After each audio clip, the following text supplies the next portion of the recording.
喂，黐玲啊，你今日有啲旗袍 feel 啊！你係咪學邊個啊？我近排我都要跟姐姐學下嘢啊嘛！姐姐咁成功，我都想即係點解可以咁喜歡我？喂，正喎！近排咧，我啲 friend 啊，你啲青年朋友咧都喺度傳緊一樣嘢，唔知你知唔知傳緊咩啊？哇，好多樣嘢嘅喎，你會知關於姐姐嘅。姐姐點啊？姐姐見到好開心，好興奮。姐姐有新一套閃卡，你知唔知道啊？我呢個真係唔知喎，喂，快啲 update 下我先。我曾經收過香港大學女學生一個 WhatsApp。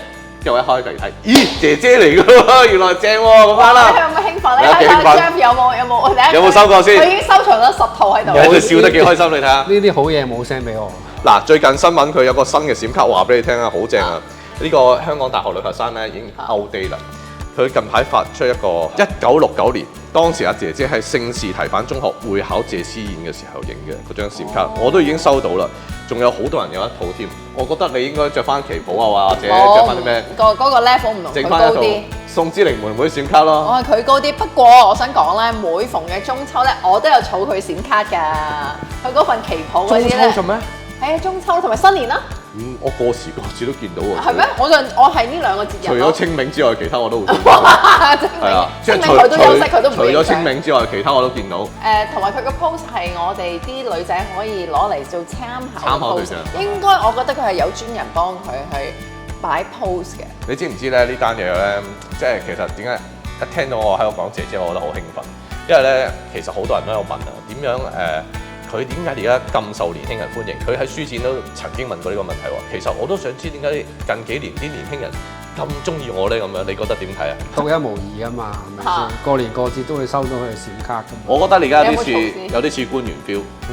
嗱，姐姐咧就喺佢個訪問入邊講啦，其實咧官員啊有包袱喺度，佢就問啦，如果而家現任嘅局長啊鄧炳強咧。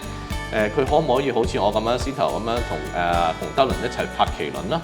哇！你講呢個麒麟，我真係好聽，我好中意，我睇好多次啦。我 forward 咗俾20幾人。我真係睇咗好多次。我都好欣賞佢，大家都好欣賞佢。好正，佢嗰種即係雖然我都唔係話演藝。唔係喎，我好似見你有參考佢嘅演技，扮過一次俾我睇。你可唔可以扮俾觀眾睇一睇？唔係，我係好欣賞佢係嗰種個聲音冇高低起伏，冇影響佢本身嘅形象、政治人物嘅形象，而去帶出呢一個嘅輕鬆嘅演繹方法咧，我覺得非常之好。你而家你着瑜伽褲會唔會將隻腳合埋？佢個瑜伽褲之後咧，令到我都經常要保持我對腳咧要拍埋啊！但係我覺得真係好讚咯。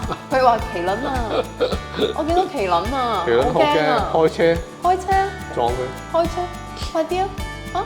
好，好正，唔係我唔係話佢個演技點，而係我好欣賞佢咧，佢係保持翻佢嗰個，即係喺我心目中佢係女神形象嚟嘅。佢係專業女神，同埋政治人物嘅女神。高貴，你下次可以試下嘅喎。嗱，你有幾樣嘢都幾 match 嘅喎。你今日有着旗袍，你平時又中意着瑜伽褲。係啊。馮德倫俾佢搶咗嗰個咧獎啊，可能遲啲俾你搶埋。不過咧，我同佢咧有一個共通點嘅，係好相似嘅。你知唔知係咩？我唔係好想知喎。你有咩共通點？我唔係好想知。我想知啊！你講啦。我同佢唯一一個共通點就係我同佢頭髮都係亂嘅，好亂，所以佢亂到係掃把頭。當時我細個，我睇到電視咧，佢對於佢個頭髮嗰個攣咧，其實講真嗰種個攣嘅程度唔係個個都可以控制到，但係我可以控制到。嗰陣時我好想話俾你聽，我好想教佢點樣頭髮直啲嘅。喂，講下，我諗起你選香港小姐時間咧，啲頭髮好似真係亂嘅喎。嚇？我選過香港小姐嘅咩？唔係你唔知啊？我淨係睇過美美天王嘅啫喎。唔得咩？